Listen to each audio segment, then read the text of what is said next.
Всем привет, ребят, дорогие товарищи, дамы и господа. Короче, материал продолжения по замене колодок, по, значит, использованию колодок вот такой вот марки. Я как-то показывал их замену. Котл. Фирма Котл. Так, по крупным планам вот такая. Фирма Котл. Ну, у меня там ролик есть, как я их...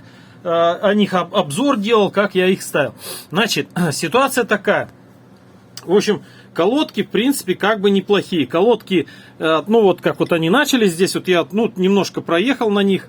Ну, сколько я там, наверное, даже 1000 не проехал. Километров 500, наверное, проехал. Да, вот так. Так. Торможение нормально, в принципе, все, они как бы, ну, вот притираться начали, там все такое. Диск обточил немножко, ну, как бы краешек сбил. Но вот здесь видно, что она не прижимается еще, колодка-то новенькая, все равно там износ какой-то есть на диске. Диск я не стал полностью весь обрабатывать, потому как он уже нормально так, как бы подношен, и его нужно, получается... Постепенно буду, ну, на следующей, наверное, замене колодок буду менять и диск. Потому что, ну, вот так вот промотал. Промотал, не знал, что нужно менять колодки, сразу же колодки менять на новой машине, ставить свои. Ну, в общем, ладно, посмотрим. Пока еще есть там диск толстый, чуть-чуть кантик сбил, подшлифовал сейчас. Ладно, показывать не буду. Вот, материал не об этом. Короче, все, по колодкам какая тема? В общем, офигенный скрип. То есть они свистят, дико прям свистят, вот, ну неприятно, как, ну не прям дико, вот как на УАЗике, на этом, на УАЗике, да, на УАЗах, там на газелях, там, вот так, нет, не так, но подсвистывают постоянно, чуть только на педальку немножко, чуть-чуть придавишь, сразу свист. В общем, короче, заехал, сказали мне, обработай, значит, колодки, вот эти места, суппорта, вот там, вот я медно, вот здесь видно медь, медная обрабатывал, вот он, да. Я медью обрабатывал, там туда-сюда, подлез, еще своей какой-то там мазутой мазал. В общем, решил так сделать. Смотрите, не знаю, что из этого выйдет. Я потом, конечно, обзор об этом моменте расскажу, покажу. Заехал я, посмотрел, вот такой маленький бутылечек, вот такой малюсенький бутылечек. Там, не знаю, там вообще на одну сторону даже не хватит. Он стоит 250 рублей. Это смазка, значит, для суппортов. Специально антискрип какой-то. Состава нет, ничего нет. Вообще непонятно что. Непонятно какой завод. Что-то вообще РМ там 1600. Ну вот, я уже видел по ней обзоры, что она съедает это, как она, пыльники, эти пыльники РМ или ПМ. Ну что-то 1600, там вот такая фигня. В общем, что мне не понравилась вообще вот эта вот фигня вся, ну и плюс еще цена.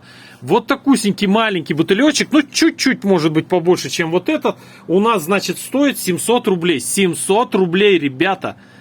Ну, блин, ну совесть-то немножко имейте, 700 рублей. Нанотехнология, скрытая, значит, от глаз покупателя, не видно какая формула, по специально определенной формуле, значит, используется для колодок. Ладно. В общем, короче, пробуем делать свой состав мазуты. Значит, беру я, значит, графитовая смазка. Вот у меня тут графит с этим, как он называется, с литием. У меня литиевая смазка, она и так температура стойкая, она вообще, ну, нормально, там до что-то до 100 градусов, по-моему, что ли. Литий этот, он не вымывается, он, в принципе, смазывается, нормально, я подшипники им смазываю. Вот, ну, это уже мое такое ноу-хау, я сюда нашоркал, добавил графита, пробовал шурусы мазать, пробовал гранаты, вообще тема вообще нормально работает, тема вообще нормально. Вот, чтобы не покупать там какой-то графит непонятный, я сделал свой, вот. Ну, я всегда все делаю сам. Да, вот так. Далее, что? У пацана взял вот эту КПТ-8, он с компьютерами занимается. Это компьютерный крем, вот этот, ну не крем, как он называется. Компьютерная, короче, мазута, которая идет для для тока, как она, теплопроводная кремниограническая паста. Вот такая вот херня. Короче, знаете, эта паста, она используется в электронике. Вот. Я, значит, ее выдавил. Я выдавил, ну, в смысле, графитки добавил, ее добавил. Потом добавил синей вот этой консистентной смазки, которая идет в крестовины. Ну, вот такая вот она. Ну, это не обязательно, это мое такое мнение. Не знаю, проверим. Далее добавил, так, медной смазки. Медная смазка тоже спрей. Медная смазка любая может использоваться. Ну, вот у меня вот такая вот. Так, значит, все это сделал. Я замешал чисто на глаз, чисто на глаз. Этой смазки чуть-чуть побольше, она как основа синяя. Дальше вот графитки. Все на глаз, на глаз, на глаз. Намешал. Этого добавил. Меди тоже налил. Сейчас, наверное, чуть-чуть добавлю. Что-то мне показалось, как молодовато меди, что ли. Ну, вот такая красивая штука получилась. Вот такая мазута. Вот. Сейчас буду мазать ей колодки, вот эти места. Мне сказали, что значит помажешь, и все, у тебя скрипт пройдет. Но, ребят, я привык сам себе доверять. Короче, мое такое мнение. Вот эта вот фигня, да, что вот я там помажу, оно там прижмется, да, вот это место прижмется, тоже, кстати, намажу. Вот все прижмется, и будет это, значит, нормально все работать. Это, мне кажется, все ерунда. Потому что, ну, хотя говорят в интернете, я проверю, конечно. Ну, с 2 зайцев, короче, убиваем. Коли разобрал, делаю вот такие маленькие на 4 отверстия, сверлю. Вот. Ну, там углубился где-то миллиметра 3, наверное. Может, чуть побольше, 3,5 углубился. Не до конца, не до железки. Чуть-чуть, чтобы туда набить мазуту. Я сейчас туда меди просто бахну.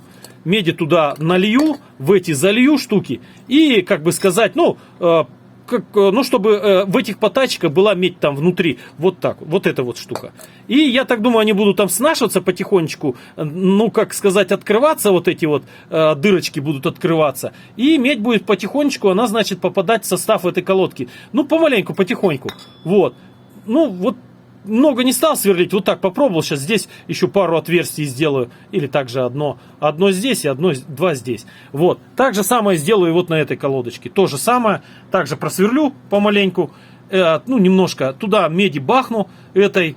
Мазуты, наверное, никакой не буду добавлять, потому как, это и есть мазута. А медь, она сама по себе медь. Она, даже если она как бы подгорит, да, температура, я понимаю, то она так в такой фракции будет в воздушной фракции, порошком будет. Она порошком будет из этих дырочек выходить. моя такая затея. Она из этих дырочек будет выходить и на диск попадать, и тем самым будет убирать вот этот вот противный вот этот скрип. Вот такой вот материал, ребят, хотел рассказать. В общем, не знаю, чем этот эксперимент закончится, я просто к сведению, как вот вам, я надеюсь, тоже всем будет интересно, чем все это закончится, будет ли не будет скрип и эффект торможения, вот. Ну, а по колодкам скажу, что, так себе колодки, так себе. За такую цену, 1300 рублей, я бы не стал больше брать их, я такие больше не буду брать. Мне они не очень понравились. Они не должны свистеть, по идее. В общем-то, тормозят, ничего. Диск еще рано, смотреть. Я немножко проехал. Вроде как не терут диск. Посмотрим. Голь на выдумку хитра. Попробуем. Вот такой вот материал, ребят. Давайте, всем мира, добра, любви, счастья, благополучия. С вами был Леха Суматоха. Пока-пока всем. Дальнейший материал я потом дам обзор, вот как вот эта вся система сработала. И сработала ли.